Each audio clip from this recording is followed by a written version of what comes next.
یہ گھوڑا اللہ کے رسول صلی اللہ علیہ وآلہ وسلم کے گھوڑوں میں سے ایک بہترین گھوڑا ہے۔ پھر عمر بن سعد کے کہنے پر لوگ اسے پکڑنے کے لیے دوڑنے لگے۔ جیسے ہی وہ لوگ اس گھوڑے کے قریب گئے تو ذوالجناح نے اس زور سے اپنا پاؤں مارا کہ انہیں وہاں سے بھاگنے کا موقع بھی نہ ملا۔ یہ دیکھ کر عمر بن سعد چلایا اور کہنے لگا کہ اس کو اس کے حال پر چھوڑ دو، دیکھتے ہیں یہ کیا کرتا ہے۔ پھر وہ گھوڑا لوگوں کے ہجوم سے نکل کر حضرت حسین رضی اللہ تعالیٰ عنہ کے جسم اطہر کے پاس آ کر اس طرح سے بلبلا کر رونے لگا جیسے کوئی انسان کسی کے جوان موت پہ روتا ہے۔ اللہ اکبر۔ کربلا کے واقعے کے بعد ایک شخص حضرت باقر کی خدمت میں حاضر ہوا اور عرض کرنے لگا کہ اے وقت کے امام، آپ تو اس وقت کربلا کے میدان میں موجود تھے، تو آپ نے کیا دیکھا کہ جب حضرت حسین رضی اللہ تعالیٰ عنہ گھوڑے کی زین سے نیچے گرے تو اس وقت وہ گھوڑا حضرت حسین کے جستے خاکی کے گرد چکر لگا رہا تھا؟ تو اس وقت گھوڑا کیا کہہ رہا تھا؟ اتنا سننا تھا کہ حضرت باقر زور زور سے رونے لگے، فرمانے لگے جب حضرت حسین رضی اللہ تعالیٰ عنہ گھوڑے کی زین سے نیچے آ گئے تو وہ گھوڑا پھر آپ کا طواف کرنے لگا تاکہ کوئی بھی دشمنوں کا تیر یا نیزہ آپ کے جسم کو نہ چھوئے۔ دشمنوں کی جانب سے آنے والے ہر تیر کو ذوالجناح نے اپنے جسم پر جھیلا اور اس کے جسم پر اتنے تیر لگے تھے کہ اس کے جسم کا کوئی حصہ ایسا نہیں تھا کہ جہاں سے وہ زخمی نہ ہو۔ ایسے میں ذوالجناح چیخ چیخ کر یہ یزید کی فوج سے کہہ رہا تھا کہ لعنت ہو تم جیسے لوگوں پر جو رسول اکرم صلی اللہ علیہ وآلہ وسلم کے لاڈلے نواسے حضرت حسین رضی اللہ تعالیٰ عنہ کو قتل کر رہے ہو۔ پھر اس شخص نے دوبارہ حضرت سے پوچھا کہ کیا وہ گھوڑا اس وقت کچھ اور بھی کہہ رہا تھا؟ اس شخص کے اس سوال پر حضرت چیخ چیخ کر رونے لگے اور فرمانے لگے کہ اے شخص، اس وقت وہ گھوڑا چیخ چیخ کر رو رہا تھا کہ اے میرے آقا حسین رضی اللہ تعالیٰ عنہ، آپ ایک مرتبہ میری پیٹھ پر سوار ہو جاؤ، میں آپ کو اتنا دور لے کر جاؤں گا کہ کسی بھی ظالم کا کوئی بھی تیر آپ کو چھو نہ سکے گا۔ یہ سن کر میرے دادا حضرت حسین رضی اللہ تعالیٰ عنہ نے ذوالجناح سے کہا کہ اے ذوالجناح، تم جاؤ، تم خیمے میں چلے جاؤ اور جا کر میری بہنوں اور بیٹیوں کو بتاؤ کہ آپ کا حسین اپنے نانا حضرت محمد صلی اللہ علیہ وآلہ وسلم کے پاس پہنچ گیا ہے۔ اتنا سنتے ہی وہ گھوڑا خیموں کی طرف مڑا اور جا کر بیویوں کے خیموں کے باہر زور زور سے آوازیں نکالنے لگا۔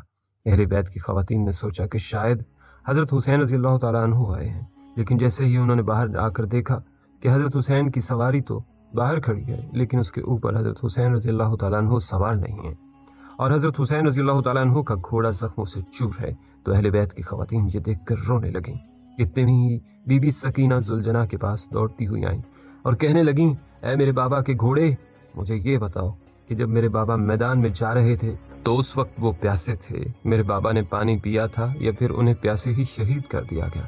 کہ دیکھ کر وہ گھوڑا زور زور سے ہنہنانے لگا۔ یہ منظر دیکھنے کے بعد تمام بیبیاں زور زور سے رونے اور چلانے لگیں۔ بی بی سکینہ پھر دوبارہ گھوڑے سے پوچھتی ہیں کہ اے میرے بابا کے گھوڑے، اس وقت تمہاری حالت یہ بتاتی ہے کہ میرے بابا کو شہید کر دیا گیا ہے۔ اس کے بعد وہ شخص دوبارہ سے حضرت باقر سے پوچھنے لگا کہ اس کے بعد اس گھوڑے ذوالجناح کا کیا ہوا؟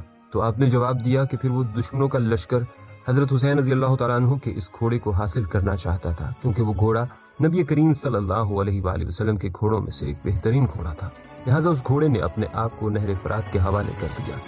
کہنے لگا کہ جب میرا سوار ہی نہیں رہا تو اب میں کیا رہوں گا؟ یہ کہتے ہوئے وہ گھوڑا نہر فرات میں کود گیا اور اس طرح سے حضرت حسین رضی اللہ تعالیٰ عنہ کے شہید ہونے کے بعد ان کا یہ گھوڑا بھی اس دنیا سے چلا گیا۔ غرض کے حاصل کلام یہ ہے کہ ذوالجناح حکم رب سے محمد و آل محمد صلی اللہ علیہ وآلہ وسلم کی خدمت کے لیے بطور خاص خلق ہوا تھا اور فرض کی ادائیگی کے بعد حکم ربی اپنی دنیا میں واپس چلا گیا۔ ناظرین، یہاں یہ بات بھی واضح کر دوں کہ اہل تشیع حضرات کے بڑے ذاکرین نے اپنے کم عقل و کم فہم اور جاہل قسم کے لوگوں کو ذوالجناح کی جھوٹی داستانیں سنا کر گھوڑے کی پوجا پر لگا ڈالا ہے۔ ان کا یہ عمل گزری ہوئی مشرک قوموں اور مشرکین مکہ سے بالکل مشابہ ہے، بلکہ یہ کہنا بجا نہ ہوگا کہ ان سے بھی بدترین ان کے اس گھوڑا پوجا پاٹ میں اکثر حصہ ڈالنے والے نام نہاد مسلمان بھی شامل ہیں، اور وہ اپنی عبادت گاہوں میں ان کے گھوڑوں کے جھوٹے فضائل بھی بتاتے ہیں اور لوگوں کو پرلے درجے کی گمراہی میں لا ڈالتے ہیں۔ ان کی یہ کبھی حرکت تو آپ نے دیکھی ہی ہوگی کہ کس طرح ان کی خلقت اس بناوٹی ذوالجناح پر ٹوٹ پڑتی ہے۔ کوئی اسے چومتا ہے تو کوئی اس کے منہ کی رال کو تبرک جانتا ہے، اور یاد رہے کہ مرد اور عورتیں دونوں مخلوط طریقے سے اس طریقے کو انجام دیتے ہیں۔ اللہ پاک ہمیں ان خرافات سے بچا کر رکھے۔ اس ویڈیو کو پیش کرنے کا مقصد صرف یہ ہے کہ ایک گھوڑے کے نواس رسول صلی اللہ علیہ وآلہ وسلم سے کیسی بے مثال محبت تھی، جس کو سن کر آپ سب کو حضرت حسین رضی اللہ تعالیٰ عنہ کی شان کا اندازہ ہو گیا ہوگا۔ حضرت حسین رضی اللہ تعالیٰ عنہ نے اللہ پاک کے دین کی خاطر اپنا سب کچھ قربان کر دیا، پھر بھی دین اسلام پر عمل کو نہیں چھوڑا۔ لہٰذا ہمیں بھی ان کی قربانی سے سبق سیکھتے ہوئے دین اسلام پر عمل کرنا چاہیے تاکہ کل قیامت کے دن ہم بھی کامیاب ہو سکیں۔ خواتین و حضرات، آئیں اس ویڈیو کے آخر میں مل کر اللہ پاک سے یہ دعا کرتے ہیں کہ اللہ پاک تمام امت مسلمہ کی طرف سے حضرت حسین رضی اللہ تعالیٰ عنہ کو جزائے خیر عطا فرمائے۔ آمین یا رب العالمین۔